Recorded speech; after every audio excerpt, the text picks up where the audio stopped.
Hello everyone, welcome back to FPL Jedi Show stream. This is Gameweek 3 preview. My name is Hafiz and I would like to welcome my co-host today. I have Afosz with me, joining me for today. So how's your weekend, bro?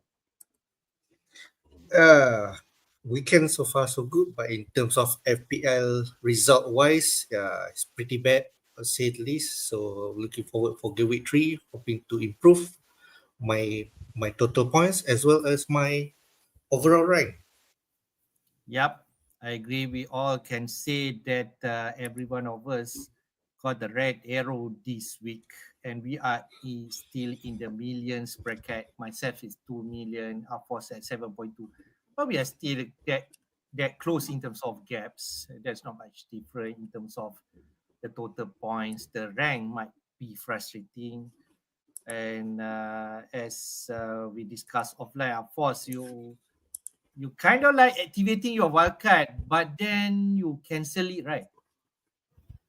Yep, Hafiz. I did I did hit the wildcard, but as it turns out, the wildcard button shows wildcard pending. Hmm.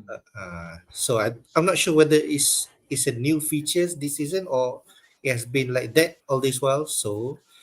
Uh, so I think I just cancel that wildcard chip at the moment. So So I think the message that come up, maybe I just read out first because you shared with me. Because I also thought when we already yeah, activated our wildcard, then it's kind of like go through. But then the first time I heard you say pending, it's wow, ni first time ni. So then you pass me this info. Wildcard make unlimited permanent transfer in the game week without incurring the usual 4 points cost, right? For each year. You lose yeah, the first wildcard after game week 19. Okay, deadline and so on. The second wildcard will be available next. This chip cannot be cancelled if you have made 2 or more transfer this game week. But yep. uh, once the chip status has changed from pending to active, the activation cannot be cancelled or reversed. For your case, you only made one transfer and activate your wildcard, right? I think that's your situation. Yeah, I've made one transfer and then I hit the wildcard button and it shows wildcard pending. So okay, then I just leave it as it is. I thought of making a few more transfers, but I was pretty busy during in the morning before the price change punya deadline, and All right. then I missed a few of my targets players to bring in. Also, uh, some of my players that I need or I want to transfer that out. So and then I decided that if I miss that chance of price change, so if I can cancel that wildcard button, so I might as well just cancel it. As it turns out, yep, I can cancel it because I just only made one transfer, so it shows Okay. pending and I can cancel it. Yeah. Can I say when I read your tweet or in your X that after that game week 2 concluded and you said you wildcard you activate your wildcard. I kind of look at your team. I say there's nothing wrong there. It's just the points are not coming. Maybe one or two players there. Okay, maybe one or two players there, suspect players there, and then I compare with the rest template team, and then I did mention to you about FPL character who kind of like have like the kind of your team.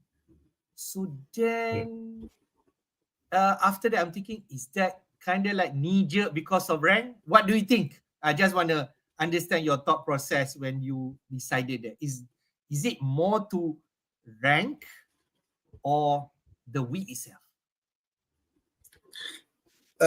Is it is more on, I think it's more on the week itself because I kind of have a very bad result of bad game week points.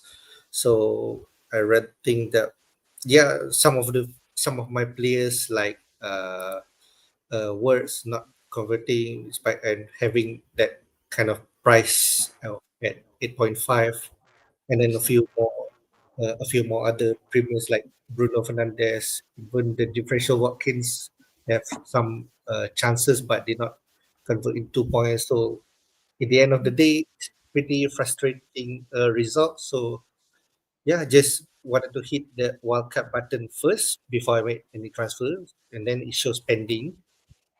And then after I tried a few of my draft, and it doesn't really different so much than my current team. So then yeah, might as well just keep my current team because yeah, Watkins have pretty good fixtures.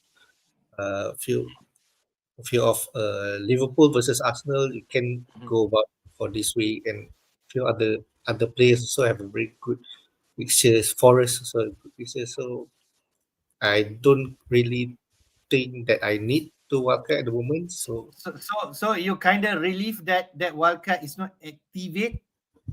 Can I say that? Or you still thinking yeah, about wildcarding? uh, at the moment no, because yeah, first of all I already missed the price change of few of my targets or play of I want to take it out.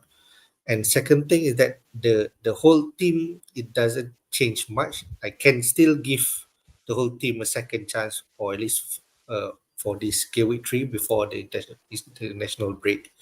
So at the moment I don't think that I consider any wild card coming to KB3, but uh, maybe a slight chance of wild card, but I don't think so.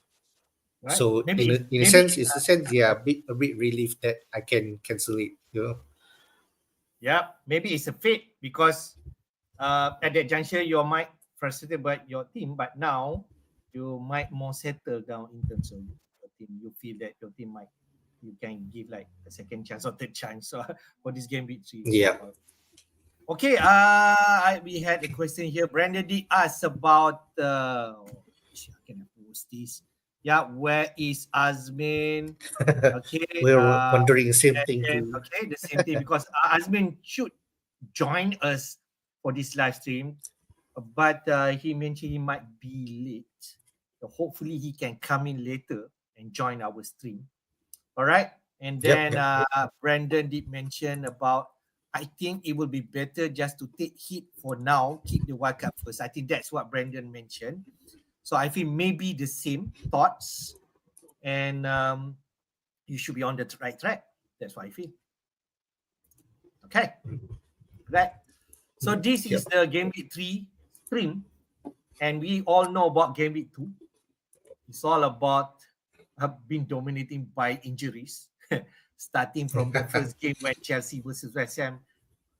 When I Yep. actually watched the starting lineup, I saw the normal lineup. And then suddenly, when I watched the match, okay, I woke up like 3 a.m. in the morning to Mm. see that Chelsea versus West Ham. And I saw Estivo play. Then I say, hey, what happened? Because he Mm. shouldn't be in the lineup. Then I Yep. scrambling for that lineup and see who is not playing. Mm. And you tahu lah when have a big shock when I know Palmer is not playing. So I said, oh my God. And at that juncture, West Ham already lead Mm. by one goal from per character goal. So I said, wow, this can be an interesting match. Will Chelsea we have find some difficulty against West Ham, but it turns out that Chelsea wins big against West Ham 5-1. Okay, we can discuss that later. But then there's a lot of injury that coming in this week. We can talk about Saka Yep. later because Saka. Azmin, Yep.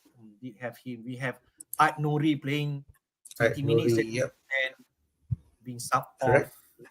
I know the most highest scorer in game week 2, Daniel Ballard from Sunderland, who also injured. Yep. Yep. And Correct. probably Odegaard also can be out. There's plenty of injury. And I still remember I also suffered from that game week 1 injury from Frimpong, who I have to make a transfer this week. And luckily, and Alhamdulillah, I didn't make transfer Frimpong to Ad Nuri. If I that's the agree. case, is very unlucky for my team. But that's the situation right now.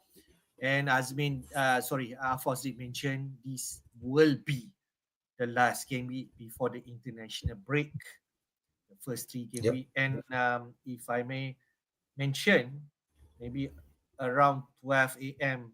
Malaysian time, or maybe 3 p.m. UK time, or something like that, or 5 p.m. The championship draw, it will be about to happen.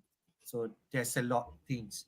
And at the same time, the transfer window will close within 4 days, which is expected to close on 1st September, 7 a.m. UK time, if I'm right.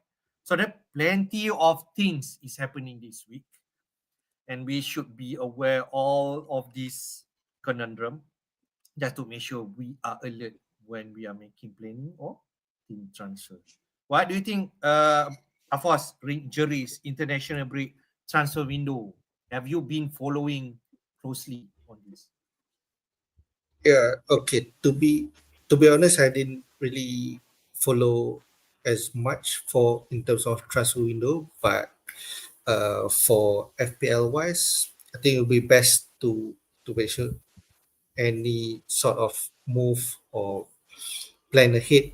We can always do that after the transfer window closed. Then only we are certain that who's going to play and who's going to secure their minutes of in terms of starting lineup and so on.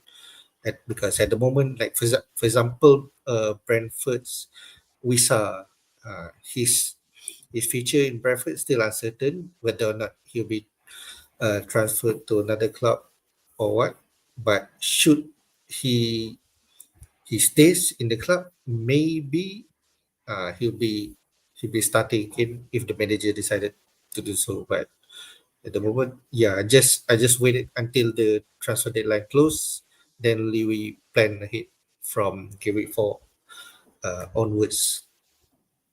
Maybe it's a Great good time to stuff. wildcat. Then, yep, Yep. Maybe.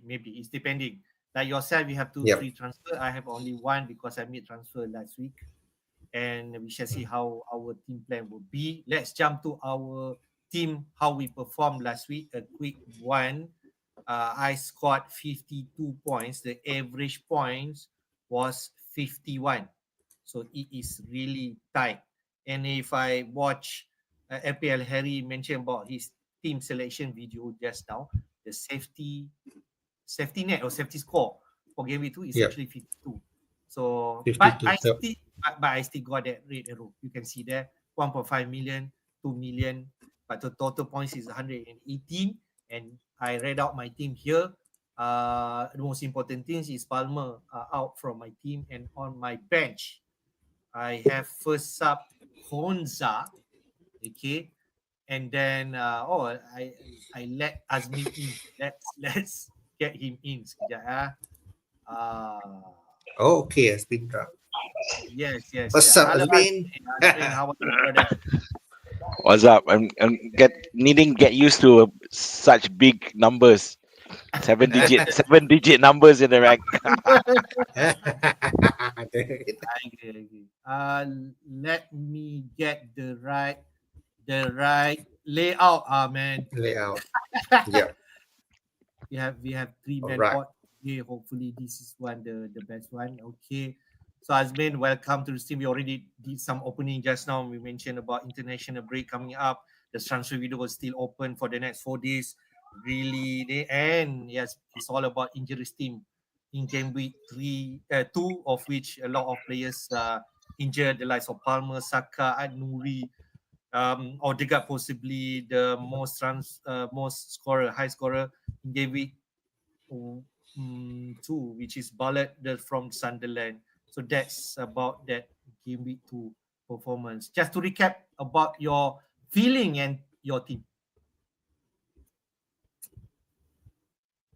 You're on mute, man.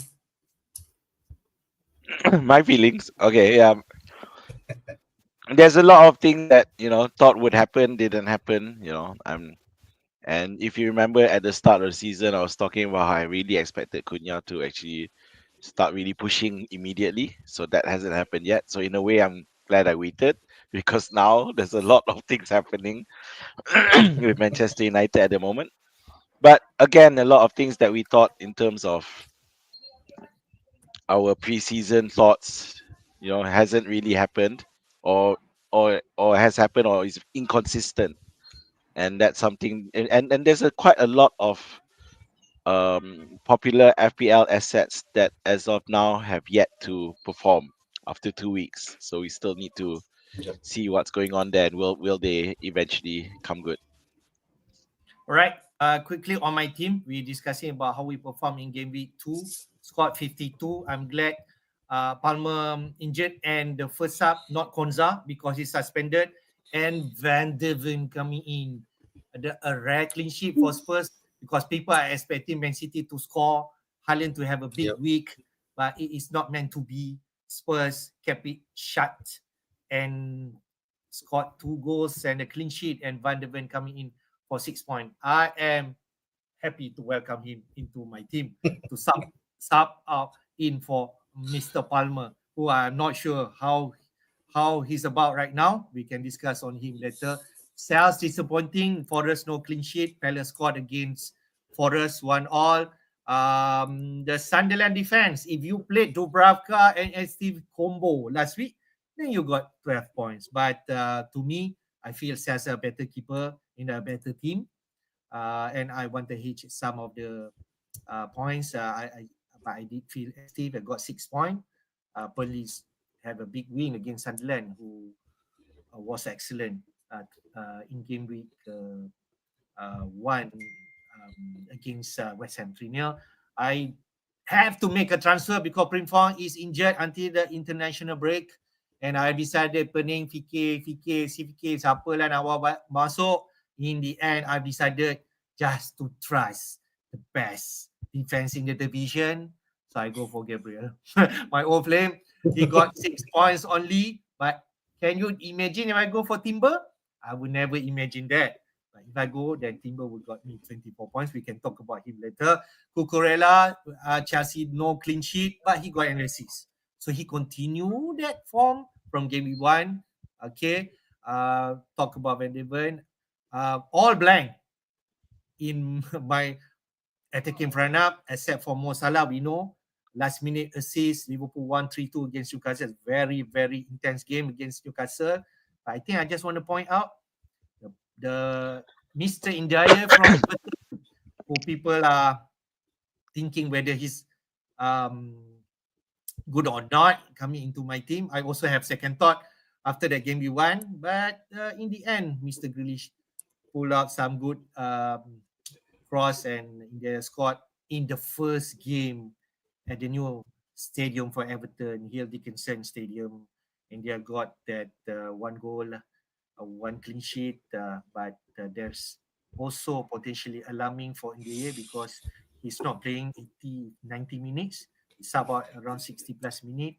And now, I think we can confirm Tyler Dibling already signed for Everton. There's a lot of new players coming in for Everton, so I'm worried about his minutes. But for now, he will stay in my team. All right, that's my team, 52 points. I think let's go to, since Azmin is not here, we go to your team first, Afosz. You scored 37 points and down to 7 million. You're almost activating your wildcard. You did mention just now. Let's talk a bit about your team. Okay, my team starting from game week 2, I was kind of in dilemma in terms of starting who's going to play the goalkeeper. It's either Dubravka or Sels. Fantasy Football Hub AI suggested to play Dubravka, but I still have faith in Forest punya defensive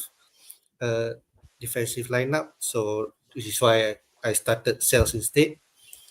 To double up defense in Forest is a bit frustrating because see Palace scored first goal, so both of them loses clean sheet. So yeah, it was kind of frustrating. Steve, I did started a Steve, so got a clean sheet against Sutherland. That is pretty pretty amazing. Especially that he is priced at 4.0. I I did having thought that to start both Spurs punya defenders, Pedro Porro and Van der Veen, but it's pretty risky considering that playing City, suddenly City going mad and started trashing Spurs 5-0 or 6-0, and suddenly one of them got red card, whatnot. So might as well just split it, one playing and put one on the bench. So I decided to put Van der Veen in the bench, and then with five midfielders: Bruno Fernandes, Mo Salah, Wirtz, Reinders, and Palmer. All of them had good, good lineup in terms of midfielder starting on GW2. But who knows? The result shows otherwise, especially Palmer not playing. Who coming And on then for Palmer? Is it Ronaldo? Ronaldo, the defenders. And then up top, Watkins, pretty disappointing for the first 2 game weeks, and Full Crook gets subbed off at halftime. I think from the second, so only got 1 point there.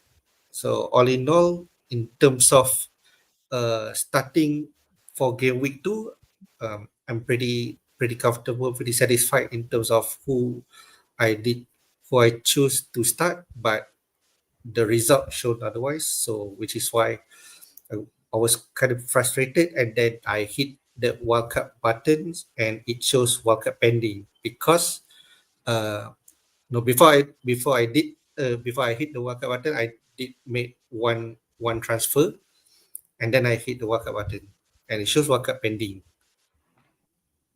Fair. Now you are not activating your wildcard anymore, and your team, if on paper, it's like a template, Afosz. That's why when I saw your team, it should be okay. Maybe except for Full Crook, maybe, because it's blank. Other than that, it's pretty template. You have double defense for Spurs and Forest, and then unluckily Bruno Fernandes missed that penalty. If not, it might be a different result. So I think that's the only thing. You have to free transfer, and then you just address those players. That's what I feel. Min, what do you think? You're on mute. You like consider like Full Crook, right? Yeah, for me, I benched the full, and from looking at it now, because we saw Full Crook and Bowen doing well in preseason, right? And this is one of the main reasons why we ended up with them in our squad. But of course, after the first game, I was so not keen on Full Crook. Yeah, it's just it just wasn't there. And one of the problems with West Ham is their midfield.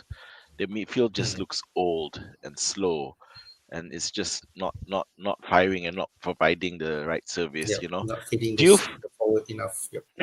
Diouf, I like, because I feel he's pushing forward for his price. He's quite affordable, and I don't mind. But for Full Crook at 6.0, it's just a valuable spot that you thought he would at least score some. But the fact that, as you say, which I didn't know, Afosz, that he got taken off at halftime, that's a red flag. And whether it's to Potter or to Full Crook as a whole, I don't know. Yeah, that is something that's going to be something we need to figure it out lah. So when you said you made the transfer, you didn't sell Full Crook yet, right? I did sell Full Crook because he did. Gets off at half time, so it's a red flag for me. So he need to go first. I think that's a knee-jerk move, but it's okay. No, I don't think so. But okay, we can talk about your transfer plan later as to who you sold. Yeah. I think we go to your team next. Right. Okay. I just want to welcome FPL Happy from Blue Hi, FPL Happy. Nice to have you again. What's up, guys? Sorry, we go to your team first. You scored same points as Afosz, 37, and and this is your team. Except you have Saka, but He's now will be out for a while. Yeah, if anything, I needed to worry about a transfer. Yep. I mean, you had the same problem with Frimpong in Gameweek 1. Yep.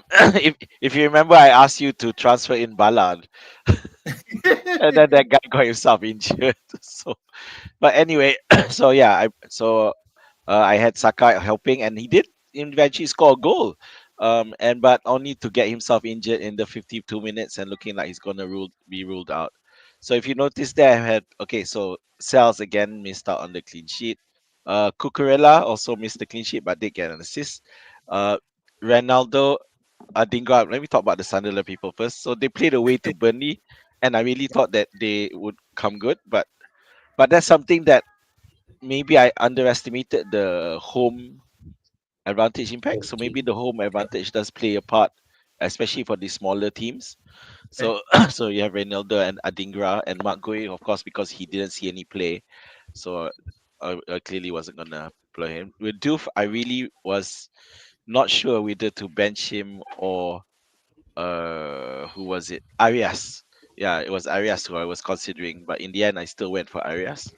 Uh, Arias unfortunately unlucky because Wolves went down to 10 men and they had Mhm. Yeah. to adjust the formation. Arias is the one who got subbed out. Um, Ouch.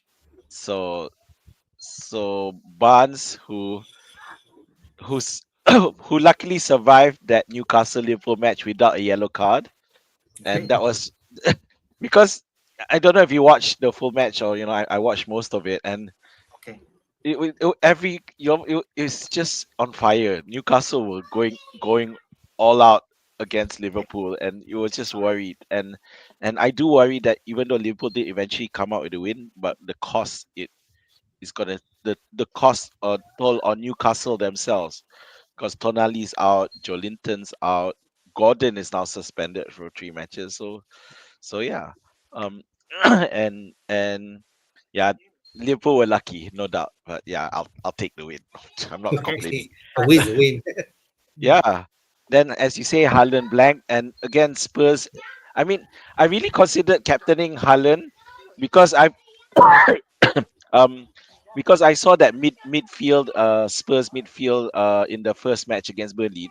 It looked so light. It was full of youngsters, 21 years old, 22, and it just didn't feel like the experienced City could get through it.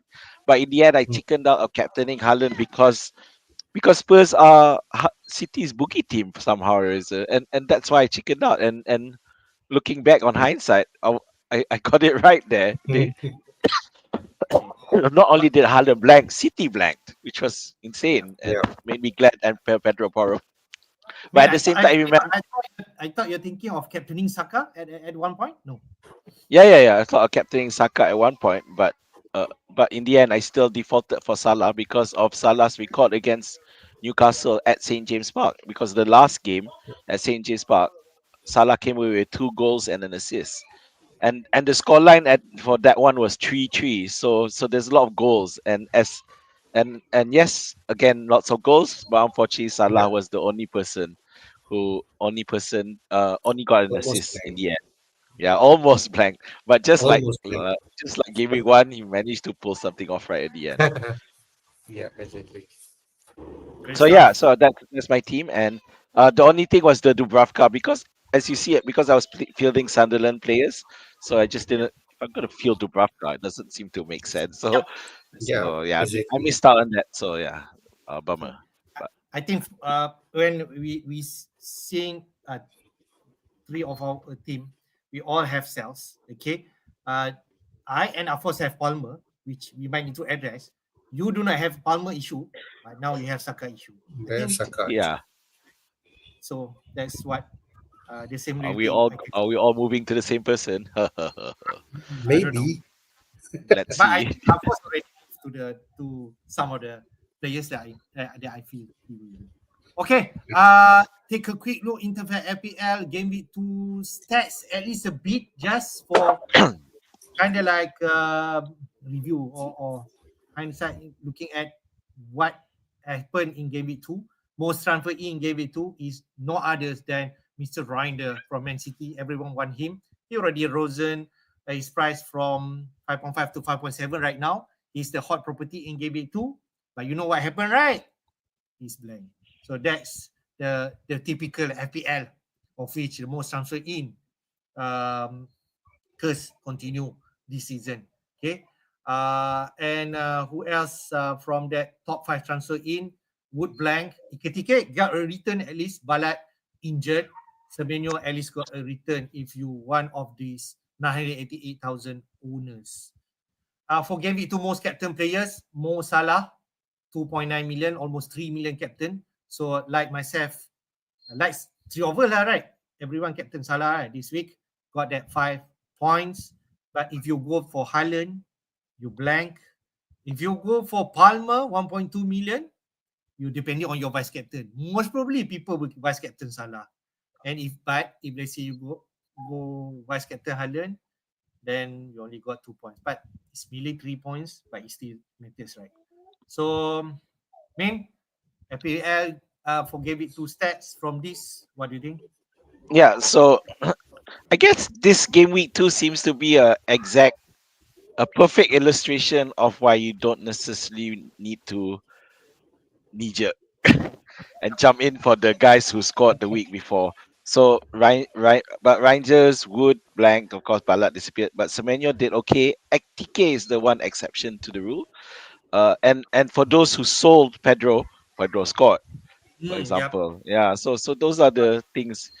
Konza, of course, yeah, because he injured. Guardiol, Yeah. it seems as though not people didn't realize that he was injured. So now they suddenly realize and then they end up selling him. Yeah. So you could argue the knee-jerk reactions that have productive or rather make sense or looks good right now is selling outwards and or buying out XTK. Yeah, because your XTK is continue to produce. But okay lah, 2 game weeks. But there are a Yep. few there's a nice select few people who have produced in game week 1 2. Spurs defense. Yep. Johnson from Spurs. Johnson. Yeah, XTK. Kudus. Kudus. Yeah, not spectacular, but yep, still producing at his price. I think Yeah. not gonna complain, right? He blanks in Gameweek 2. Who Kudus? Did Yep. he? Yeah. Oh, it was he got Oh a yeah. 3. He got one for Yep. the clean Yep. sheet. That's right. Yeah, Yeah. He blanks. yeah. So, and then those who bought in Rangers blank. Uh, Yeah. the only knee jerk that people who didn't sell was Watkins, and he still blanked. So, so I mean the thing with Villa, they got to take a look there. What's going on there? How could they not even scoring a goal? So it's something to that then they lost against Brentford. So well done, Brentford. So Brentford, who we expected them to be one of the apa, bash teams, one of the punching bag teams together with Boy. Bournemouth. Yeah, Brentford managed to Mm. bounce back from their loss and win against Villa, and I don't think Yep. any of us expected Yep. that to happen. Yeah. Yeah, so got to give credit to them and under Utara instantly freshly The bought new, from Bournemouth. new design. Yep. So is he gonna be turning out to be the new, Embuemo of Brentford? We don't know. Well, but it looking good so far. Yep. Afosz, Azmin did touch about João Pedro. He's among the top 5 transfer out, and he scored 15 points in Gameweek 2. Yeah. So will that change your mind? Because I don't think 3 of us have João Pedro, right? No, No. we No. don't. Don't. We So don't. what do you think about João Pedro now after Gameweek 2 when Gameweek 1 he blanks, sub out somewhere 70 plus minute, and now he might be among the most demanded striker after Gameweek 2.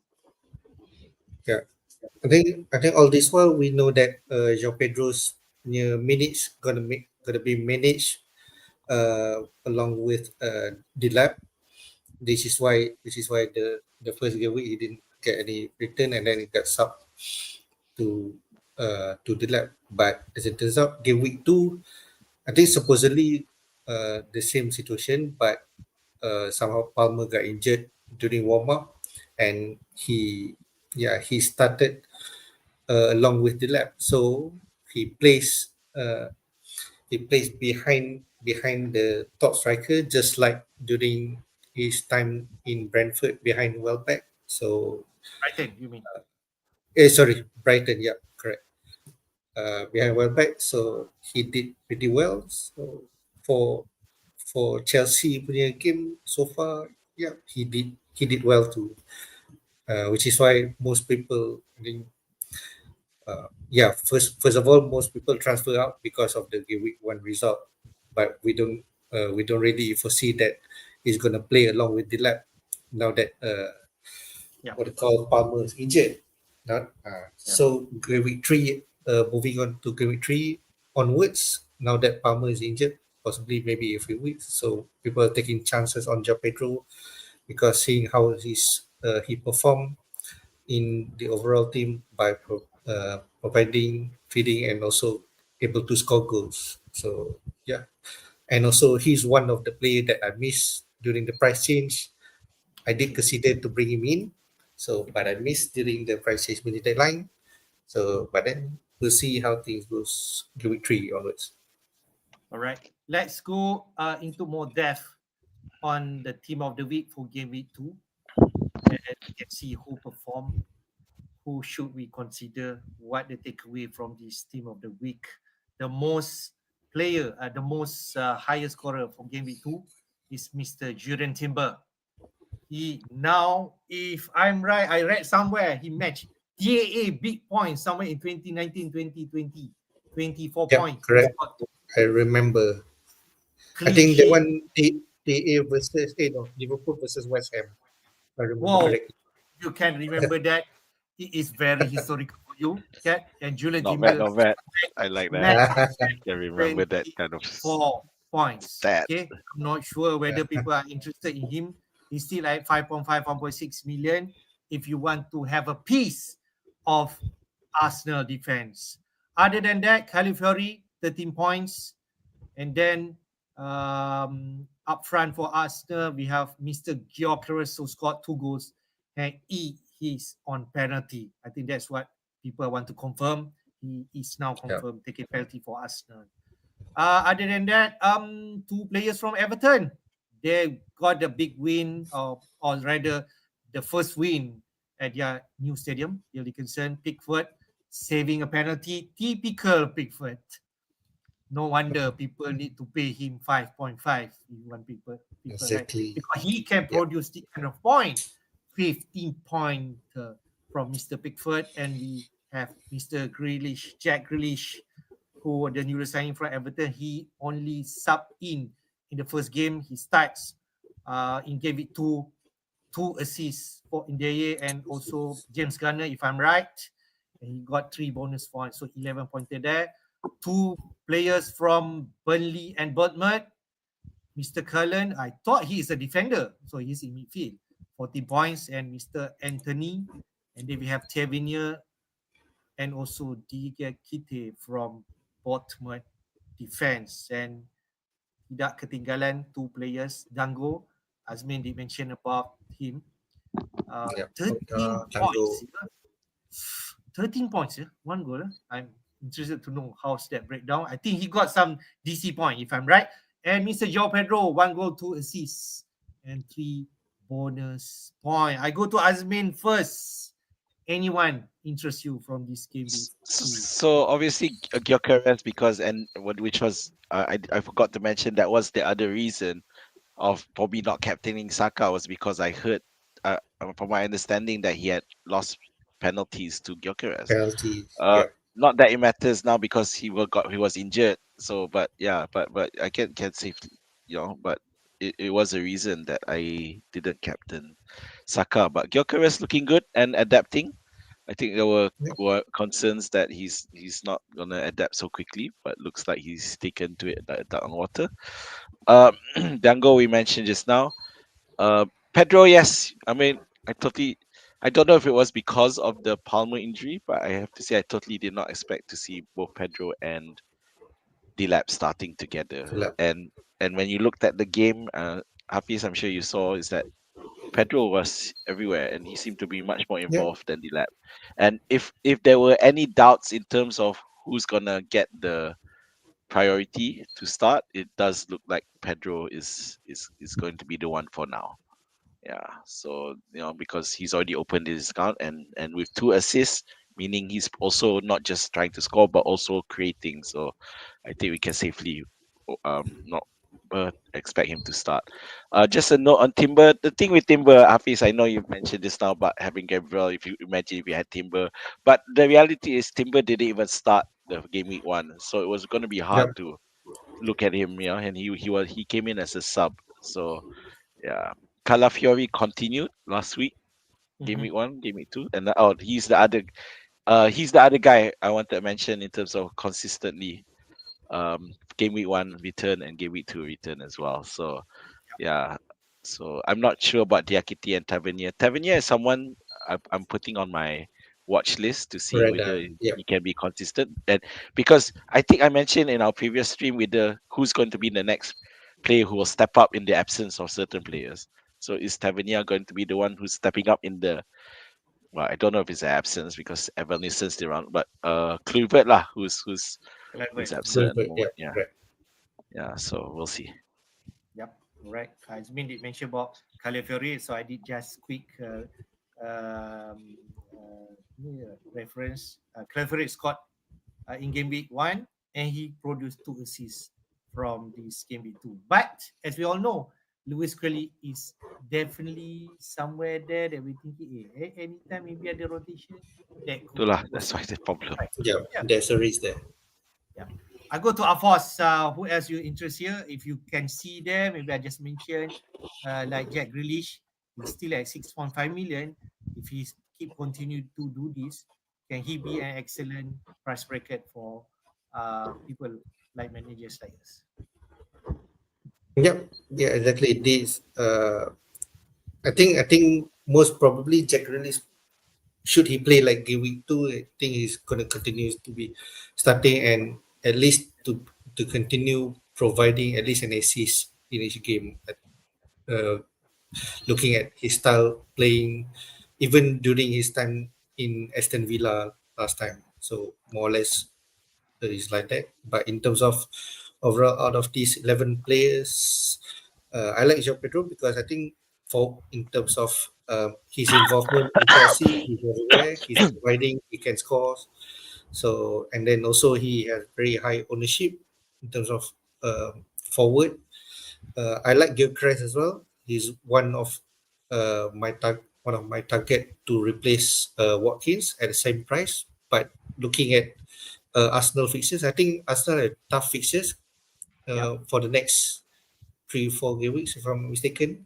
So he- it's either after, I mean, after the international break, we can just consider Gyökeres to bulldoze all those tough fixture, or maybe just wait until Arsenal have really nicer fixtures. Since you mentioned Yeah. about fixture kicker, we just jump into that. Which team that you think, if let's say you want to go for Gyökeres, let's see what's the next 6 matches for Arsenal.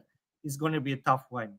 Liverpool, Forest, City, and Newcastle in the next 4. So that's why people mention if you want to jump into Gyökeres, say like for like replacement like Watkins 9 million to Gyökeres 9 million, then best entry point is in game week 7 from here. So our question is Gyökeres worthwhile to transfer in this week? I mean, what do you think? Oh, why you ask me? They playing Liverpool. Yeah. But honestly, Arsenal look good, and I did mention at the start of the season with Zubimendi around, I felt that it's going to look good. Now the difference now is that we got Saka out, but Eze in, so it'll be Is interesting to see yeah, what exactly. Arteta does, and I would say it looks good, and I Okay. don't think the thing with Liverpool is Despite Arsenal are fixture, playing Liverpool, Arsenal Forest, are City, playing and away to Newcastle. Liverpool, but Liverpool so far have let in 4 goals. Okay, so Mm. so I wouldn't say they're watertight. They're having issues. Konate is touch level down at the moment, so needs to buck up. Um, so then Forest have not kept a clean sheet yet. They've conceded. Arsenal are playing at home, as well. City have lost Spurs 2-0 at home. They've lost at, City, of course, is a boogie team, but they still lost 2-0 and didn't even score. So Right. I'm happy to say that, you could go for Arsenal. It could be fixture proof. If you Yeah, want to go for Gyökeres now, agreed. why not? Yeah, if from the looks of it, they are looking good. The only question mark I have here is now, you know, the with Saka out, then the burden of um, creativity falls to Eze. Odegaard, I'm not sure about the injury news. Or Odegaard was withdrawn as well. Mhm. But even without these two, it does look good at the moment. They're going Right. to approach the Liverpool match with a lot of confidence. I want to stay with Azmin because you mentioned why tak tanya soal Liverpool. I'm going to ask Liverpool question next. When you consider Gyökeres and Ekitike, who has been performing for the past 2 weeks, we shall see Liverpool game. Yes, we know they're playing Arsenal. Then after that, Burnley, Everton, Palace, Chelsea, and Manchester United. Isn't that a better fixture and his price lower than Gyökeres? Definitely, and and the toughest match in that sequence for me is Arsenal, because Arsenal are looking good Not defensively. Manchester United. That I don't know. Maybe if there might be a new manager by then. I don't know. From all the things going on, Amorim picking up his Pokemon cards by the bench. I don't know, all these memes coming out. Um, but yeah, because after Liverpool against Arsenal, there's Burnley, Everton at home. Yeah, even though it's a derby, but it's at home. Then Crystal Palace, who by then could have Hmm. Guehi on facing on the other side. Hmm. So Mm. Chelsea looks like the tougher match at the moment Yeah, because they are looking good. Yeah, but otherwise you can go in. But of course, this is the point where people have dumped players like Words, for example. Yeah, but Hmm. Ekitike, most of us, well, myself, I didn't buy him because of this whole Isaac situation. And Okay. mm. I think the Liverpool hierarchy, top hierarchy, have to look at this and think about it. Because if Isaac comes in, Ekitike most likely gets benched. And he's done well so far. He's Yeah, stepped up, and he wants to prove to us that you don't need Isaac. If you don't get him, fine. I can still do exactly. it. Yeah. I So batch I that's I I, I batch in. Uh, that's why we interested to know the final result of this transfer window activity.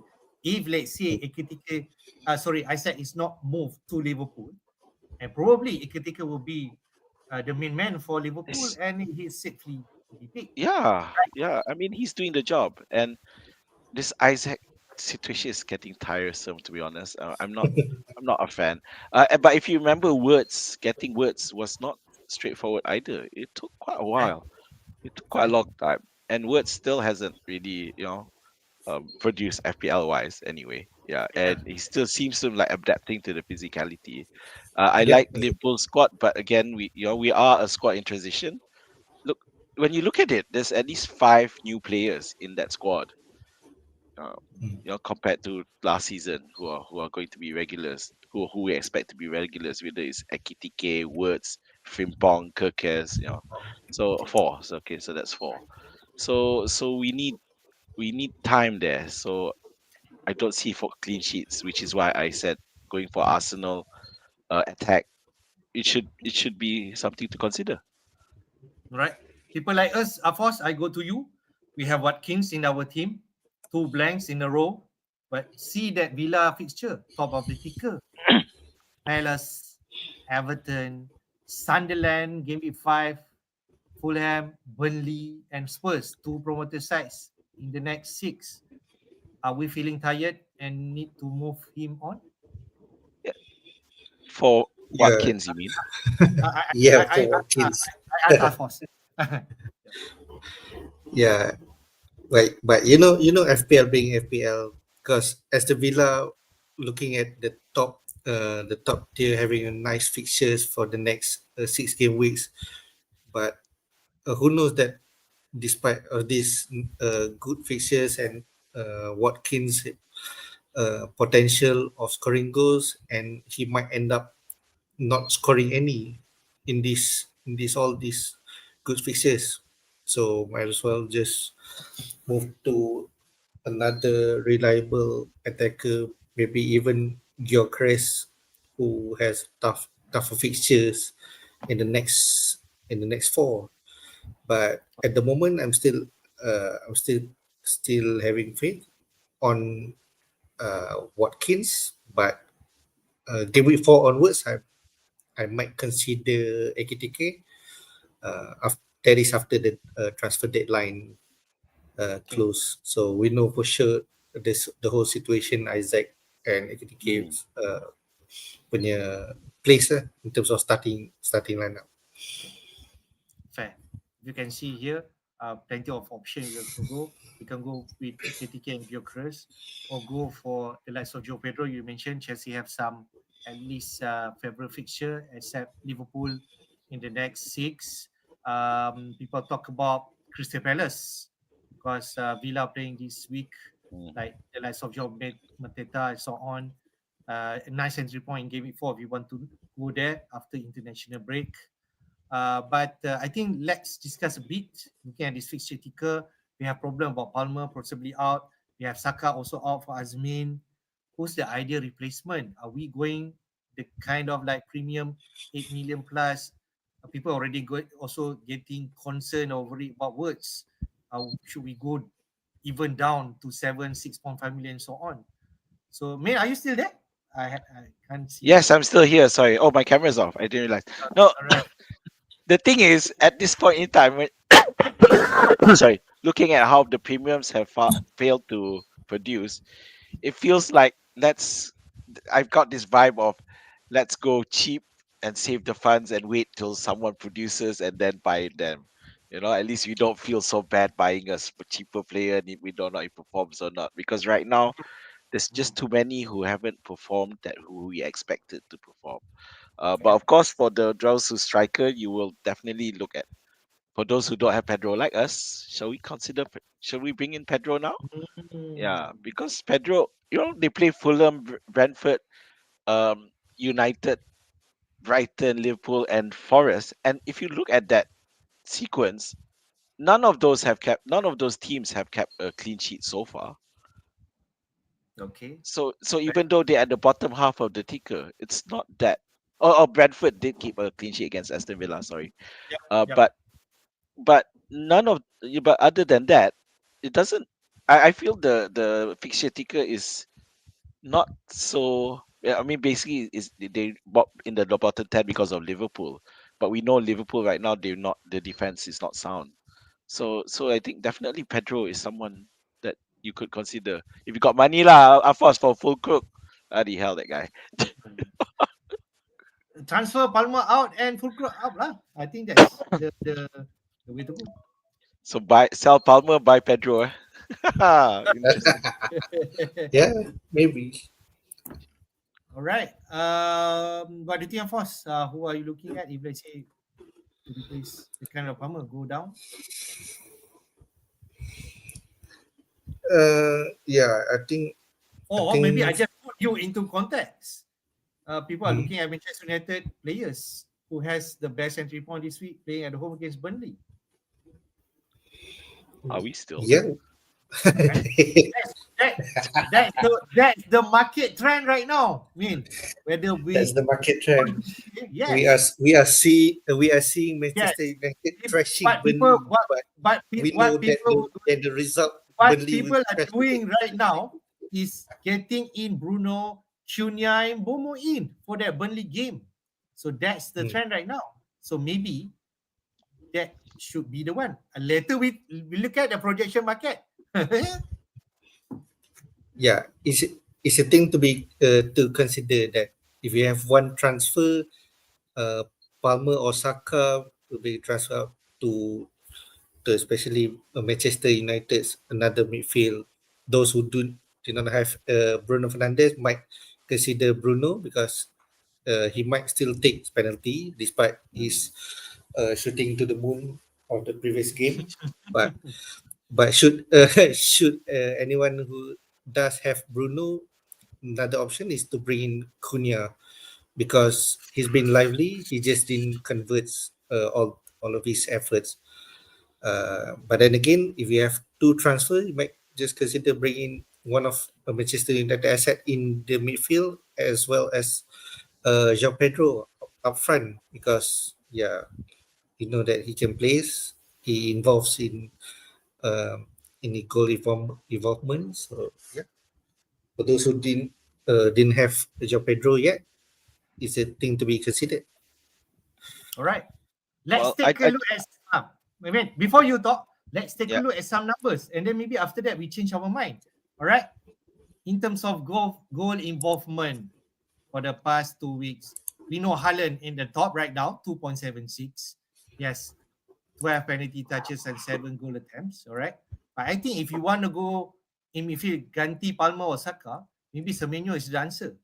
Semenyo at 7.2 now, he has a lot of goal attempts and chances created, and the expected goal involvement is at 1.68, second after Haaland.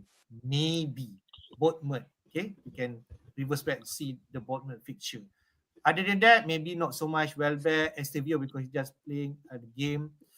Who else inside there? Bruno Fernandes, 1.31. He's on set pieces penalty. He's the obvious one people will go. And he's potentially on DC points. He already showed that. From that table, you tengok, only him produced that DC points so far in terms of XGI. Yeah, whether we like it or not, we are living in this Defcon dunia now. Okay, all right. So after that, in midfield, David Brooks, but you go for Semenyo first. Enzo Fernandez from Chelsea, if Palmer, maybe he could be an option. Anthony Gordon is there, but he's already suspended 3 games. So people are not going there. Brandon Johnson, if you're interested, but I think watch this space. If there's rumors Savinho coming into Spurs, right? So if that move happens,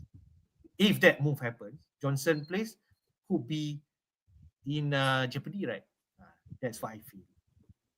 Yeah, Man, but it does look like the Savinho move isn't happening. City have said Is it? no again. okay, all right, okay, Yeah. okay.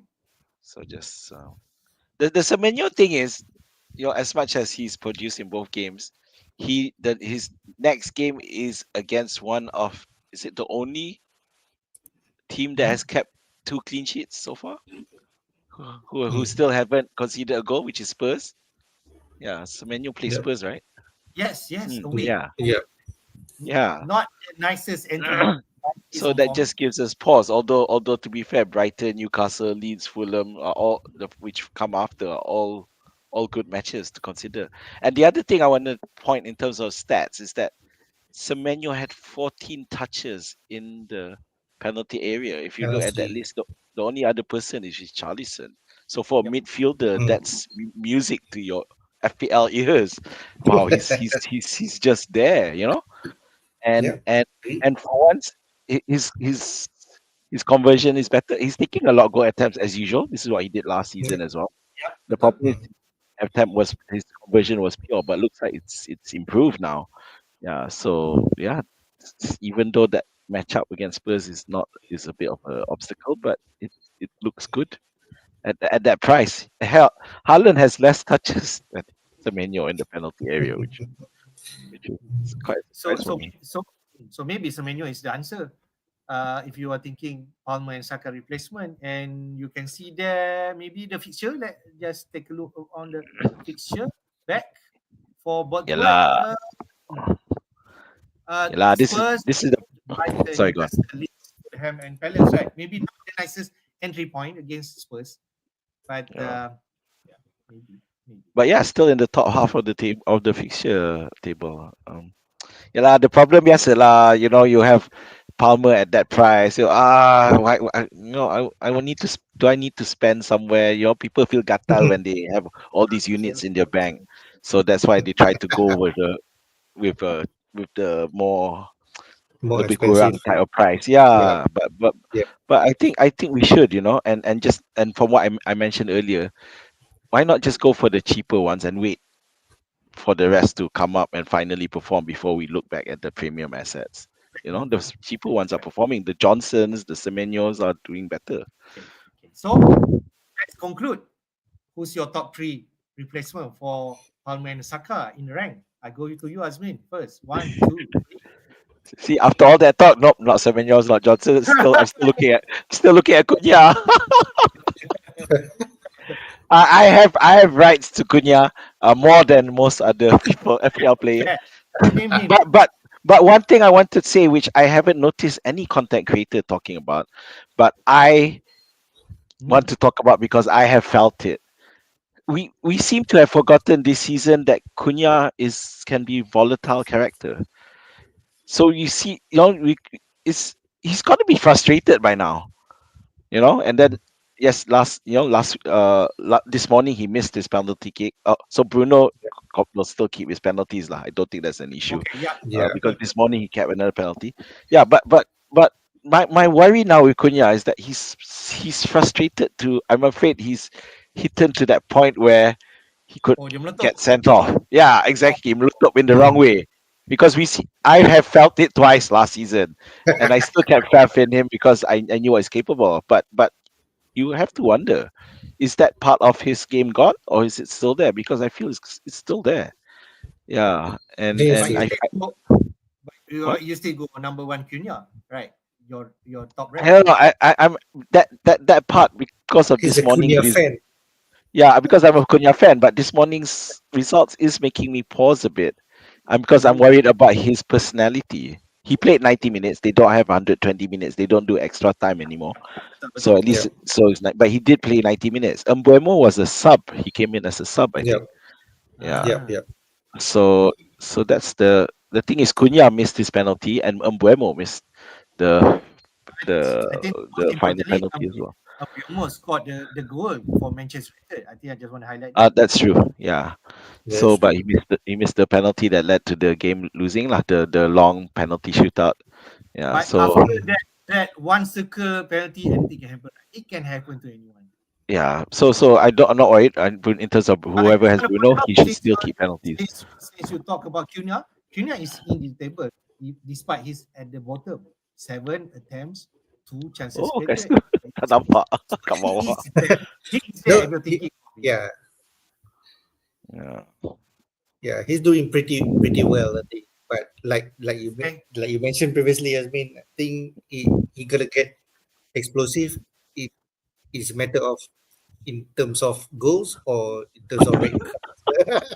So yeah, I think that's the risk that we're gonna take. Explosive. Thanks for the word. Explosive. Yeah. Yeah. It's gonna be explosive, right? Yeah, Right, I can so understand the feeling. let's summarize this top 3 replacement. 1, 2, 3. Palmer and Saka. Cunha, Semenyo, and I like Harvey Barnes, but I already have him. That's the thing. Inside this list. Yeah, and the cheeky bit of me is considering buying in words actually. All right. But, that there's You no did logic. You did mention that. Really?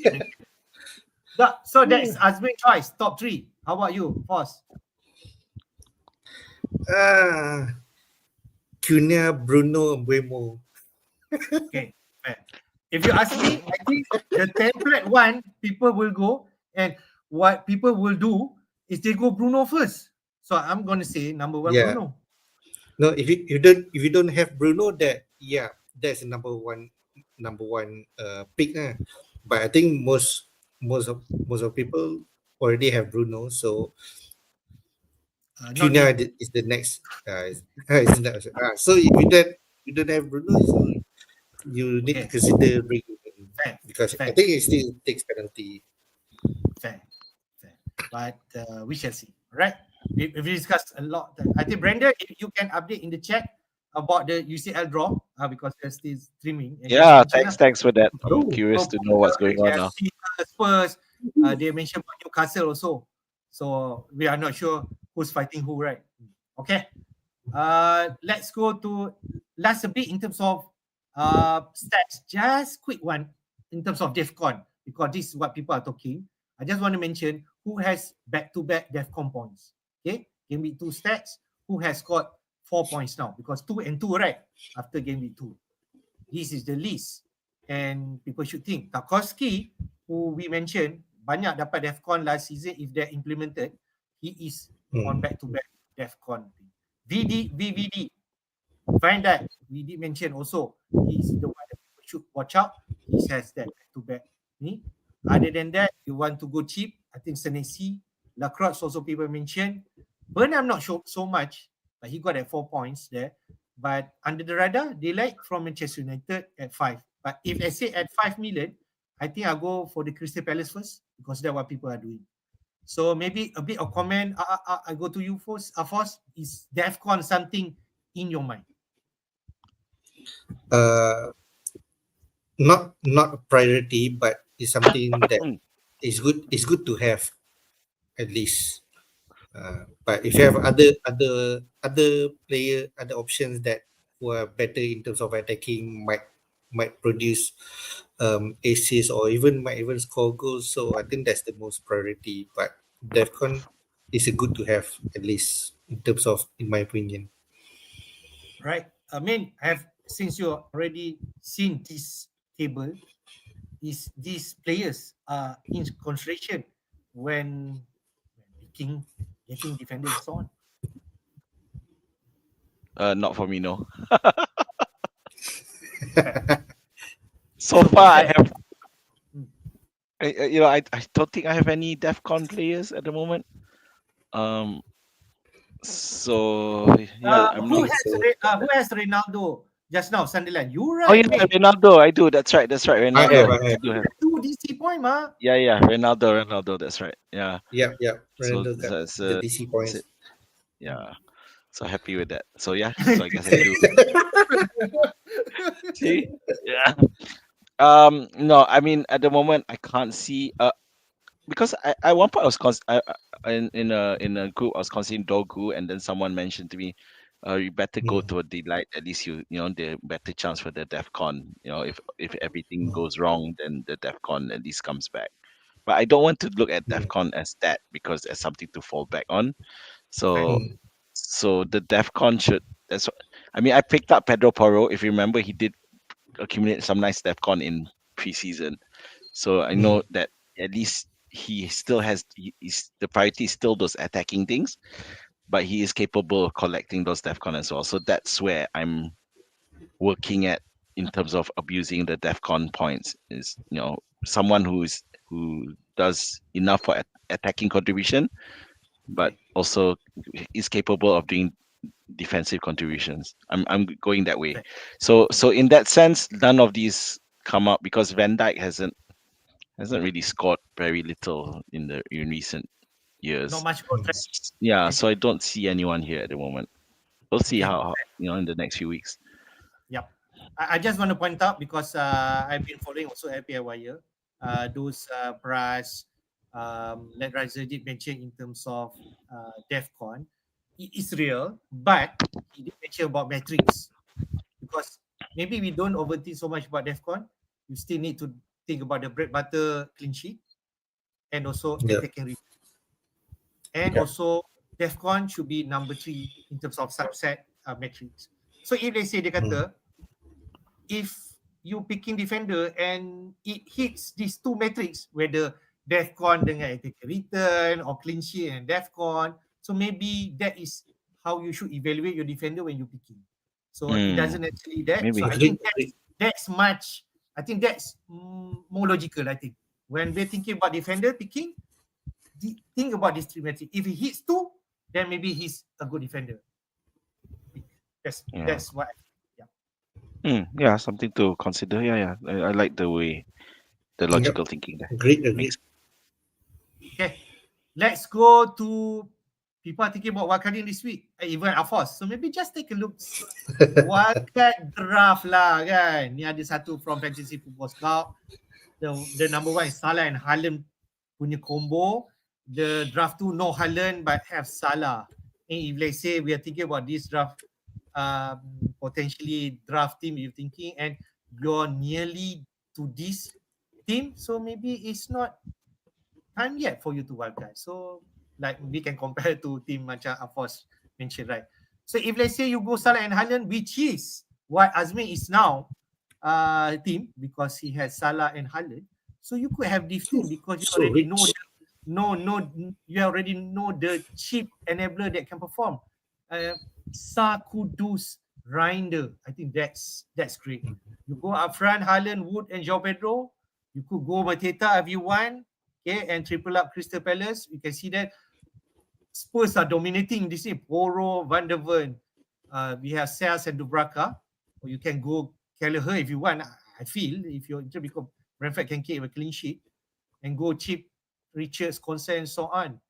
And you can go 4.5 million midfield there as a backbone for your team, right? That's the enabler, right? So Anderson, because people are thinking about DC points, that's why, and potentially attacking threat. On the other hand, no Haaland there. You could get Bruno Fernandes, nice entry point this week. You still have Reinder and Kudus and Sa combo partnership Sunday. You can still keep Watkins despite blank because he has some next fixture and keep that Wood Pedro. And you could actually keep Watkins a few weeks after 6 or 7 Arsenal fixture swing. You transfer him to Gyökeres. That thing. So people are confident Spurs are the team to target, especially defensively. So I go to Azmin first. Or maybe I go for Afosz because they're thinking about wildcard, right? So mana yang kau berminat? Mana yang kau berminat? Okay, out of these two, I kind of like the first draft, Haaland, Salah and Haaland. But the only problem is that for this particular game week, there's no Manchester United player. Okay lah, masuk satu lah sana. That's the only issue. Well, of course, we can adjust it accordingly. But looking at the whole lineup, with 3-4-3 formation, yeah, it's kind of tempting with Josh King as enabler. Yeah, I think it's a good lineup. All right. Min, if you're wildcarding, which one interests you from these two? I know you have different thinking, but which one do you? I mean, the first one is the Haaland Salah draft. Right. I just think that Haaland has enough quality, and with all the uncertainty at the moment, just go for the true and trusted and hope the rest fall into place. I just want to mention that Sar there. Because now we got Eze gone, and it does look like Eze's replacement, which is someone called Devaney, is taking free kicks. He's at 4.5 I think we mil. already signed someone recently, a winger from somewhere. So maybe he. So the question is, who's going to be the key point for Villa? Because if previously Eze was responsible for Crystal Palace, I don't like him at the moment. Without Eze, it's a question mark for me whether he will continue. And of course, the other problem, and I'm sorry, I know I mentioned this before, and I felt like it sounded like I retracted it, but I'm still questioning Kudus in terms of, is he going to score goals, or is he just going to be the service provider? Because if that's the case, right, then I would prefer Sa in that sense. Because looking at the play, and he seems to be happy to be at the back and not necessarily pushing in towards goal compared to someone like Johnson who wants that goal. So I don't know. We'll see. Okay, great stuff. Quick one, because people are thinking free hitting this week also because there are banyak Liverpool and Arsenal player because they are playing each other this week, right? Yeah. So this could be from FPL Raptor. I just take out because I think his team also good because he's triple up United players, okay? And I believe also Ross is a Manchester United fan. So Sales in goal against West Ham, woeful West Ham, they know that. Cucurella, Dorgu, and Collins against Sunderland. So Brentford, right? So he's double up because playing promoted sides. You get Dango there, double up Cunha, Bruno Fernandes there. You could easily go for Bomo. Kudus against Broadmoor. So playing at home. Haaland as captain. Wood against West Ham, then João Pedro. I think just excellent base for in terms of free hit game week 3. I think if I don't want to overthink, I just copy this and become my free hit team if I want to do that. Afosz, what do you think? This could be an excellent template for free hit team for this week. Yeah, I kind of like the whole draft, the whole lineup. But in terms of who'll be playing, I still kind of prefer Pedro Porro over Collins, maybe. That's the only one. But Fair. in terms of selection, yep, looks good. Looks good. Would you change anything? Maybe because um not particularly. No, I don't think so. I'm comfortable. Maybe I just like seeing the triple Manchester United, Dorku, Bruno and Cunha. Itu memang dah but you But can do that if you want to fit. I think that's the one you did. Okay. hmm, All right. I go to Azmin. What would you change? Would you bring up Newcastle players because they're playing Leeds United this week? You on mute, me? I would bring up Barnes today. Barnes should go up top. Yeah. I like because well, I have Barnes already, but if I were hitting Barnes, I would definitely put up top because I know the problem is that they're running out of personnel, but if you want someone to score goals, then you want someone like Barnes. Yeah. I well, there's no Liverpool Arsenal here players, obviously, because Liverpool play Arsenal. But You will still trying to fit Liverpool players. See? Maybe not. Yeah. But I would try. I would fit. I would. No, it's hard for me to say this, but I would fit an Arsenal player in, probably Gyökeres if I could. Wow. Interesting. Interesting. Yeah, I mean because Liverpool's defense are still okay. Arsenal's defense it's the same. I mean there hasn't been any change in personnel. The only change in personnel has been in this defensive midfield. You got Zubimendi who's just leveled up the entire defensive strength of the team. Yeah, Liverpool, you've got the left and right Datukar. The midfield, when haven't had Gravenberch and McAllister playing together yet. Yeah, so that's a problem. And last week, Zoboslai played as a right back for crying out loud. So he did a great job, but against stronger teams, it's he could get found out. We don't know, but he's a hard worker. So yeah, I mean, I think Arsenal could be a play even without Saka. So if I was so cheeky, I just squeeze Eze there if I find funds instead of Kudus and put in Eze instead. Yeah. So other than that, then the team looks pretty good. Of course, I just want to say that I'm very reluctant to do this kind of free hit thing because it just means I'll be stuck during the international break staring at full Krug for two more full weeks. So so yeah, but otherwise it's quite a decent draft for those who feel their game week 4 team could be better once all the uncertainty is done. You just want to settle this week before the IB and before the transfer window closes. So this is actually quite solid because everyone here is certain of its playing spot. It's not likely to get rotated. All right. Good stuff. I think we have discussed. I think this could be a good base, and you can just tweak if you want to triple United attackers and so on.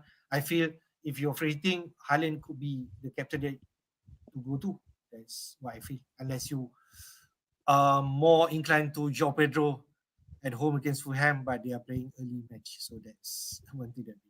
Okay, let's take a look at the fixture before we discuss the captaincy pick for this week. I was wrong when I mentioned about Friday deadline stream. Deadline time, Azmin did point out, is Saturday, Hafiz. Okay, I realize it's Saturday. Early kickoff for Chelsea against Fulham. Saturday lunchtime. And then we have 4 matches, United versus Burnley. These, I think the narrative semua pergi sini nanti, Afosz, right? Because after all the toxic and so on, losing to Grimsby, United will be under pressure despite on paper they should win this. So this is an interesting match against Burnley. Sunderland against Brentford. Can Sunderland win again at home? We shall see. Spurs, Bournemouth, can Spurs. I think only 3 teams now unbeaten ataupun 6 point with 6 point. Arsenal, Liverpool and Spurs. Okay, the rest sudah not 100% record anymore. So Spurs are playing Bournemouth. Can they keep that record yet? And Wolves against Everton. Wolves also desperate for points, and they are hopeful that Strand Larsen still will be in with Wolves with this Newcastle are bidding to get him his service. Then Leeds United versus Newcastle midnight Saturday. I have no players for this team, but Azmin will be interested to wake up if they say. Okay. And then on Sunday, we have Brighton versus Manchester City. On paper, people are looking at Man City assets against Brighton. Forest against West Ham. Could this be another mauling with Forest against West Ham, who also lost in the League Cup, and more pressure for Graham Potter before the international break? The big one, definitely Liverpool versus Arsenal. Anything can happen in this game. Before we close off with Monday match, Villa, who still only with 1 point, can they get a win against a stubborn Palace side? Which fixtures you're looking forward to? I know Liverpool, Arsenal, but what else? Definitely Newcastle United versus Leeds because of Harvey Barnes, because Newcastle need to win now, and it's even more important now because otherwise they kind of stuck a bit. So they need the win after, especially after that very tiring game against Liverpool. So they need this win. And when you look at it hang on, just looking at something. Yeah, so Newcastle only have 1 point, which is against Villa. So you would, this is a must win lah. Otherwise, there's gonna be questions. Without Isaac also cannot survive without Isaac. But that's the problem with this game week because there's so much transfers gonna be happening before. But other than Newcastle, Manchester City, I'm confident of Haaland bouncing back. I think Brighton's defense is not, will not be able to be the way Spurs did. And of course, the other one that I want to see or find out more really is your Manchester United Burnley thing, because I want to see what happens there, and we're willing to take a punt on that. I think so many people have booked in Cunha before the midweek EFL Cup match. So I don't know if people are like me now, they second guessing. Do I still want to go there? So that's something I need to decide. Fair. How about you, Afosz? Which match you're looking forward to? Yeah, of course, Manchester United versus Burnley, but looking at paper, Manchester United might have the advantage, but I'm still not really put a lot of hope. But in terms of the result, Despite that, we're going to triple up United, right? On free hit.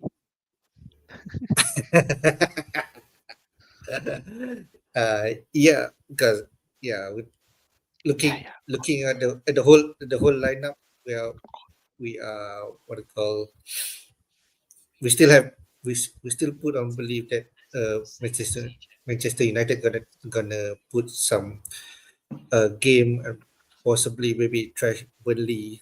So the likes of Fernandez, Sesko, Bremo, Cunha might even convert and getting returns in terms of FPL points. But other than that, also kind of interested looking at Spurs versus Bournemouth.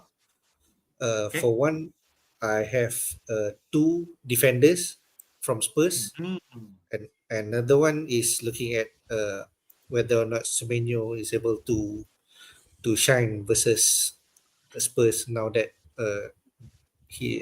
Spurs have two clean sheets at the moment. So should Semenyo shine this game, I think we need to be more focused on getting him on board moving forward after international break.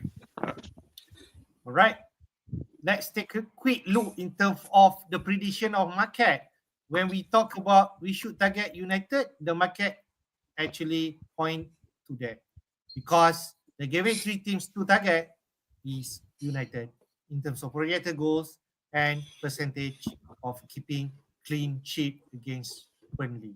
So I feel if you're hesitating in terms of picking any United players, the market shows you should do that. Okay. Virtue from robtFPL and from calculation from Solio Analytics. Okay, we like this kind of thing. Pinnacle Marquette, who snagged in terms of projected goals. Chelsea against Fulham, 2 goals. So United and Chelsea are expected to score 2 goals. Number 3 is Spurs. We have City there, 1.85. Forest, 1.67 against West Ham. Newcastle against Leeds. And Liverpool somewhere there in the mix. In terms of projection clean sheet, United, then Forest at home against West Ham United, Chelsea against Fulham, 39%. Villa, surprisingly, at fourth, because Palace are capable to score, right? But they are predicting to keep a clean sheet at fourth, 35%. Wolves at home against Everton at 32. But you can see there, not Arsenal. Liverpool at fifth or sixth there to keep a clean sheet against Arsenal, man, 30 odd percent. So, man, what do you think about the market? Yeah. Yep. Okay, coming to that clean sheet thing, I don't know why it's arranged such that Liverpool and Spurs are under 38, but they're below Wolves at 32. I just there's something not right there. Why isn't it in numerical order? But 38% against Arsenal, who's I just don't get that. You know, we rated 38%. Our defense is looking dodge. Arsenal's strength looking, they just trashed the team 6-1, although sure it's a lesser team, but I don't see that happening at all. Um, Manchester United at Chelsea, Fulham have Anton Robinson back, which is good for them. But then at the same time, Fulham haven't really made much in the transfer market. So you could argue that going against them, it's not a bad idea because they don't seem to have strengthened, hardly yet done any strengthening. Uh, Definitely I like Spurs. The problem with that is who you gonna go for, because Richarlison is doing well, but we know from his track record that he can do well for a while and then after that just and then you got Solanke. Do you really think he's going to ride the bench forever? And then just now you were mentioning about Johnson, so they if just now I said they probably stop with Savinho, but they're still trying to get a winger in. Which so what does that say? If Kudus is there and he who was just bought and looks like he's locked on that side, how long is Johnson gonna keep the spot? Although to be fair, he is fighting. I've scored 2 goals. You seriously want to drop me? Yeah, but Yeah. that's the challenge there with Spurs. Who are you going to buy? Um, there's a bit of risk there. There's no doubt they're doing well, but yeah, who? Great. Afosz, what do you think after seeing this? Definitely, there's more concrete in terms of picking Manchester United players, right? Yeah, in terms of bringing Manchester United players is looking at much more convincing in terms of projected goals as well, clean sheet, and also putting uh, faith in terms of getting clean sheet for Nottingham Forest, because now that I had double defense for Forest, Sales and Nick Williams. So let's see how they perform in Game week 3, because we all know that Forest have a good defensive lineup, but as it turns out, the first two game week it doesn't really shows much of a Yeah. result. They both Yeah. they considered both games, so let's see how they perform in Game week 3. All right. Quickly on the captaincy pick from Fantasy Football Hub members area. The prediction are Mo Salah still scored the highest. But after that, Bruno Fernandes at second predicted to score 6.6 against Burnley. We have 3 Manchester United players here in the top points prediction. We have Mr. Cunha at fourth and Mr. Mbomo at fifth and Haaland somewhere there in the middle. So after seeing this points prediction, who do you think the best captaincy? Are we thinking Salah still the one? Man, Damn funny. You got Salah, who's only managed to get output right at the end of 2 matches, both matches, and that he's still above Fernandez, Cunha, and Buemo, who to be fair haven't got anything yet, which is probably Yeah, why. Yeah, and of course you got Haaland who scored a brace. But uh, it's in the should we basis go of form. different? should we go different this week? Don't go the usual captain Salah, right? If you're not a chicken, yeah, sure. I'm chicken. So look, to be fair, I had earmarked this. This was the week I'm gonna bring in Cunha. I'm gonna captain him. But all Yes. those Yes. thoughts are now not so confident as I was before. No. Hey, stop. Feel that Fourth confident, prediction. Azmin. Fourth prediction down. What? Junior Uh, in this list. Rank so fourth. so the top is Salah, so go Salah lah. Okay lah. Okay lah. Sell the fourth one. Okay, to be fair, I am actually looking at Haaland more than Salah at the moment. I'm tilting towards Haaland. Okay. So we'll see. All right. Right. Afosz, what do you think? Who will be your captain pick for this week in your eyes?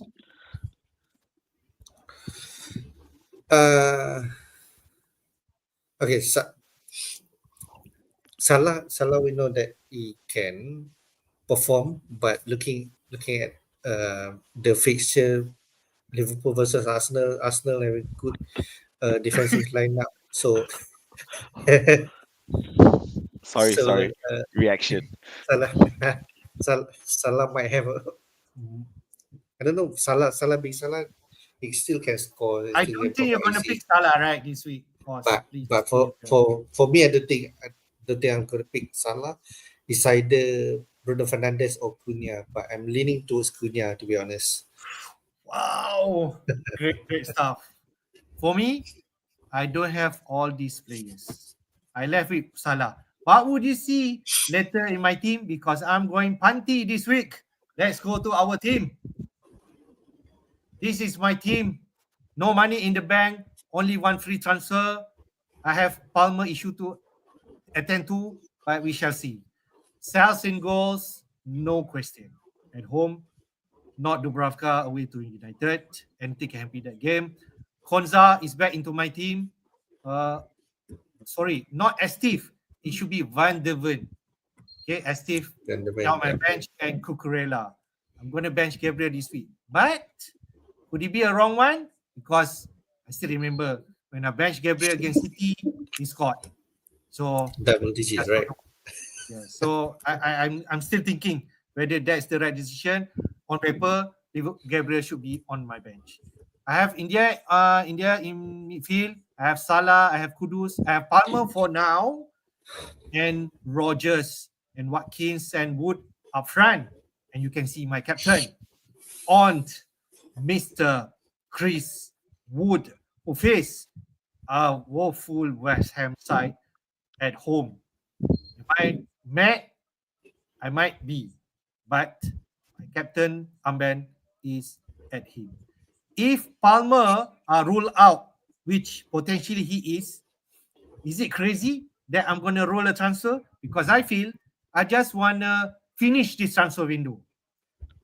Finish everything. And then I decide 2 free transfer after the international break and deal with it because Gabriel can come in. And you never know. Against Liverpool, what will happen? That's my team, everyone. What do you think?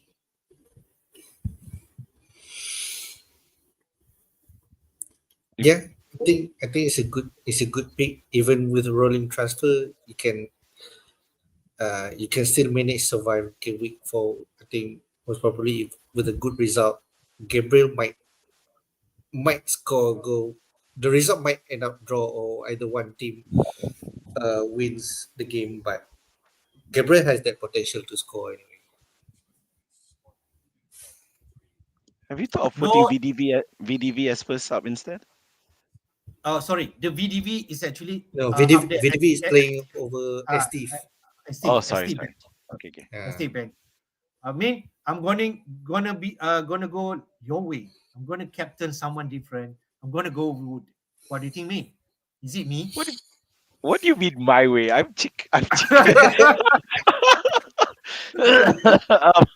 But yeah, I mean, because West Ham do look dire.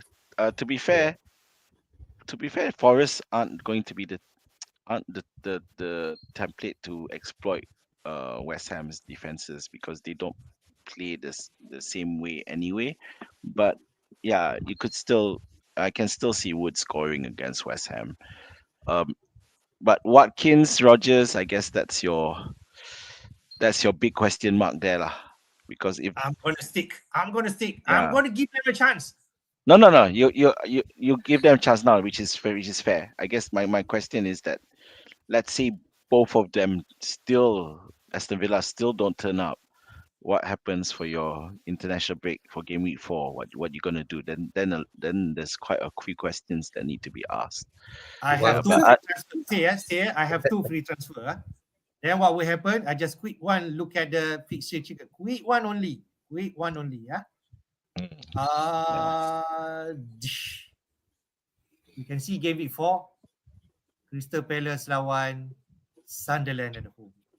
Could that be potentially Sa and Mateta coming in for Rogers and Watkins? Possibly. yeah, Sunderland, West Ham. Yeah, Sunderland, West Ham. Yeah. Good pick. That's for now. I think after the international break, mungkin after that, boleh tahu. Mana tahu Palmer coming back after international break, there will be different story after that. Yeah, I can see merit in keeping Palmer because the injury doesn't seem like it's too serious. But of course, because my questions will still be the same as why do we still persist with Palmer? But you've decided to keep it, so fair. That's fair enough. I think I want to keep and I want to monitor Manchester United. People already jump into Bruno, Cunha. Fair. This could be the one you should go. But I'm still skeptical whether what will happen in that game. So, no offense to Manchester United. They could easily win that game. But I just want to see. That's my team. Good. Let's go to who's next. It's Azmin. You got two free transfer. I mean, what you gonna do? Woohoo. All right, so most likely, Saka definitely is going. I'm not going to keep an injured player that costs that much.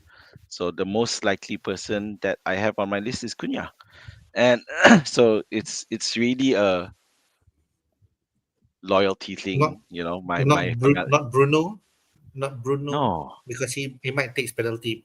I know you like Cunha as your favorite per se, but yeah, not Bruno. I think Afosz, that is not Azmin's style. He'll go for the extra time. No, because it's just the positioning of Bruno. I prefer because you got Cunha, Mbeumo, and I don't know, is Sesko gonna start or is Mount starting? think so. Mounts, yeah. Yeah, so above him, that's why positioning. The Yeah. penalties are not big, and Cunha costs cheaper as well. And Yeah, then I want those extra units so I can upgrade Fulkrug. And I'm going to upgrade Fulkrug to either. I can't afford Watkins, but at the moment I'm looking at either. Like Pedro, you can still afford, right? Yeah, Richarlison or Pedro. Yeah, so Pedro and Cunha. If you remember your goal scoring odds, the Manchester United and Chelsea are at the top of the list. So Pedro and Cunha are currently in my head to use. Yeah, I mean, part of me wants to save a transfer to use after the transfer windows over international break, but I can't sell Fulkrug without selling someone else first. And Saka has to go. But if Saka's going, definitely I don't want to see Fulkrug in my bloody team. So I can tell you, if I'm in at your position, I will do that because Saka is out for 4 weeks, declared by BBC Sport. So I will do that. Dia bukan Saka like after international break will come back. That will haunt you after the international break. So definitely you do that. Cunha and Fulkrug, you can go. Yeah. So the only thing is, is it Cunha or is it going to be someone like Semenyo who's cheaper, or even Reinders actually? So we'll see. No, sorry. No, I prefer. If not Cunha, then Semenyo. No, this is the best entry for Cunha. You cannot mistake. Wow, sorry. Sorry. This is the best entry. If you go Semenyo, not best entry lah. Away to Spurs, please. That's my feeling. That's my feeling. Okay. I'm looking to see if I can get Gyökeres in. But okay, never mind. Carry on. That will be different. Then Brandon asks you, man, who's your differential pick? Then you can say Cunha, right? Cunha at how many percent right now? Let me have a quick look. It's quite a bit, so it's not exactly a differential. It's not exactly differential. Yeah. Oh, is it? Yeah. Cunha is 12%. 12%. Still low. Still okay lah, but not exactly Still differential. Let me take a look at Mbomo. Oh, Semenyo is Mbomo 22. 14. Sebenarnya lagi Mbomo banyak. 14. Semenyo 22. Yep. Yeah. So if you ask me, mate, go for Cunha and you can pick anyone lah up front. João Pedro ke who tadi. Okay? Richarlison. Richarlison. The thing about Richarlison and João Pedro, I just wanna caveat sikit lah. You never know. Are they being picked by Brazil team? National team? Possibly, right? So then after the international break, they might have jumped jet lag, right? Possibly. That's something you need to think. Okay? Okay, right. thank you. Yep. Let's go to Afosz team. Afosz ada 0.5 million in the bank tau. And 2 free transfer. And I believe, Afosz, you already made your transfer? Yep, that is correct. So before that, I have 0.5 in the bank with 2 free transfers. Looking at the price change before, Fulkrug was expected to drop. So I have that fear of not losing that 0.1. So initially I wanted to bring in João Pedro, but I can make with only one move. And during that particular time, Palmer has not yet flagged injured.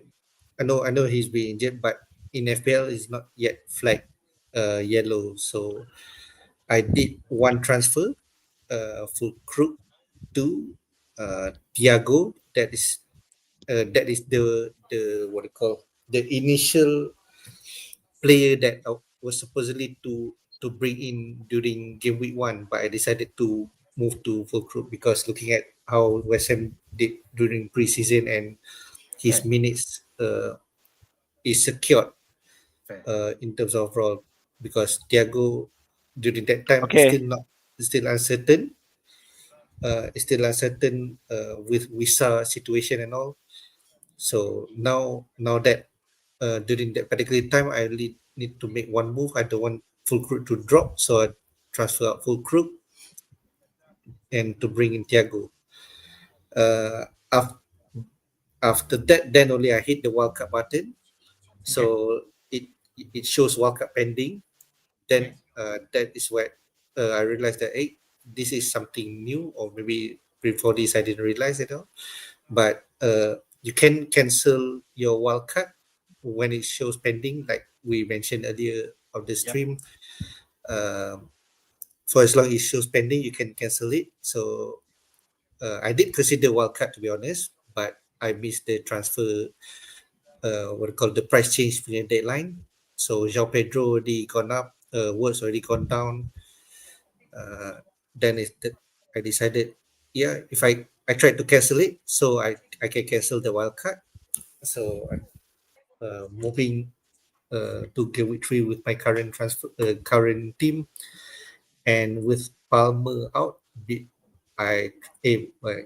Palmer injured, I transfer him out to bring in Cunha just before his price rise to 8.1, I think. No? Victory, 0.1, yes. So Cunha and Thiago. Right. Yeah. Someone made this fun remark in Twitter that Cunha's the one player who actually went up in price despite not having performed much yet. Fair. So looking at both games, Cunha had a lot of chances. I think one of his chance that he hit the post, I think. So in terms of his underlying stats, pretty much convincing. I test wise, he looks alive to others, but one of these few game week he might produce his return, or he might get frustrated and, like you said before, might get recarded. So yeah, we'll see how this goes. All right, great stuff. You already made your two transfer. Are you I still already thinking made my about wildcarding? No. At the moment, no, because I already did my draft wildcard, try to tinker here and there. It doesn't change much from my current lineup, so I decided to stay with my current lineup instead. All right, great stuff. We're coming to the end of the stream. Let's take some question and wrap up. Sorry.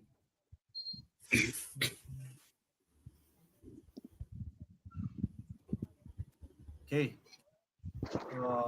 It's some question there. I reckon I posted question. Go to Afosz first. Will you go for Sa or would you go for Semenyo? We didn't talk much about Sa, but he could be an option at 6.5 million. What do you It could think? be an option, but looking at these two options, I kind of leaning on Semenyo instead. Okay, He's our fair. position player, midfield, and playing forward, and he's much more composed compared to last season in terms of shooting and goal scoring. All right, Man, your question. Play Timber playing away to Liverpool or Konza home to Crystal Palace? Assuming you have both in your team, then you probably go for Konsa, because I do think Liverpool will still score. Okay, Konza. All right, not so clear. Okay, you're doing where your headphones. Sorry. Yep. Okay. Yeah. So Konza, I think we already addressed this, but we just mentioned Palmer if injured, keep or sell. I'm keeping. I'm trying to keep, but I think Afosz, you're selling, right? Because you have Palmer. I'm You selling. already have. Okay. Sell. Azmin, you like Cunha, but there's Cunha. question about Cunha. Still But- Cunha. Yeah, I like Bukan- Cunha better. I think Mbomo just for consideration. Mbomo take corner kick, right? And some set piece from Yeah, Bruno. he takes set Right. pieces. Yeah. He takes corner. He takes a few set Cunha pieces. do not take anything, right? For now, Cunha, but no, not for now. discount Cunha taking free kicks Yeah. in the future. He can take them. Okay. But to be fair, Mbemo and Cunha both have good chances. Just matter of they didn't convert in terms of goals. Alright. Okay. Tadi soalan untuk Azmin ya? Okay. Afosz, Reinder or Anderson? Both at 5.5, 5.3. Reinders for me. Okay. Yeah. Yes. I like Reinders. I think so. Alright. Azmin, soalan Gyökeres for you. Gyökeres. Mana Bench or play? bench Gyökeres ni? You can bench a 9 point that expensive and bench him. You know? Hey, Okay, alright. And he takes penalties too. So yeah. Play. yeah, play him. Konate could Afosz? concede. So, Afosz, what do you think about captaining João Pedro, not captaining any Manchester United asset? Yeah, can be considered.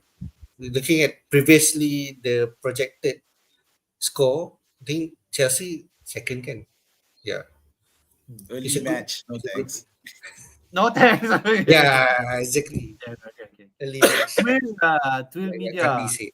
ask about this. I go to Azmin. Do you think Defcon makes budget defenders and front-loaded squads are more viable? No. Because I think some of the good Defcon accumulators aren't cheap. You know, so so no. Yeah. I think you can have your budget defenders, but it's not necessarily because of Defcon. Right. Yeah, And last Defcon question. not a priority. Last question to Afosz. Do I start Dubravka versus Manchester? If you want Dubravka to get negative points, then sure. Oh. Oh, I like that Manchester United Right. I fan.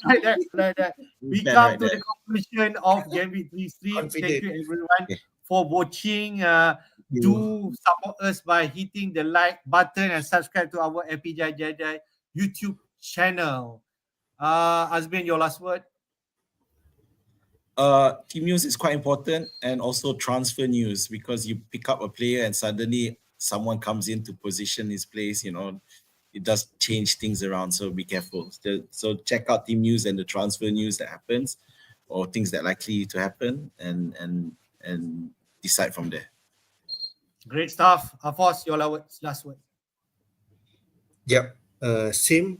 Try, if possible, try to hold on your transfer as late as possible. Try to look up for team news, and especially those predicted lineups and so on. But anyway, all the best for Gameweek 3. Yep. So just one more thing. Just one more thing. If it's possible for you to save one transfer because it's the IB and the transfer window, try to save one if you can. Yeah. Fair. And my last word is go for your guts this week. If you think Captaining Bruno is the one that you want to do it. If you want to bring in Cunha, do it. If you want to bring in Mbomo, do it. If you want to free hit and bring all those triple United, Forest, who else playing the promoted sides, do it. That's what I feel. Because you want to have fun, right? Playing FPL. Just do it. Thanks, everyone, and hope to see you again. Bye-bye. All right.